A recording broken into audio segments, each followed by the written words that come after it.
సత్యసాయి జిల్లాలో అక్రమ పశువుల తరలింపును స్థానికులు అడ్డుకున్నారు. 7 కంటైనర్లలో 300కు పైగా పశువులను తరలిస్తూ ఉండగా పట్టుకున్నారు. కంటైనర్లలో పశువులను కుక్కి తరలించడంపై పోలీసులకు ఫిర్యాదు చేశారు.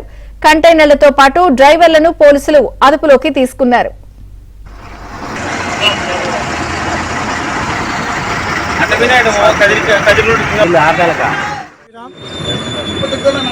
హిందూ బంధువులారా, ఈరోజు నంబుల్పూల్గుంట ద్వారా కృష్ణపట్నం పోర్టుకి వెళ్తున్నటువంటి కబోలాలకు వెళ్తున్నటువంటి ఎనుములు, అదేవిధంగా ఎద్దులను రవాణా చేస్తున్నారు.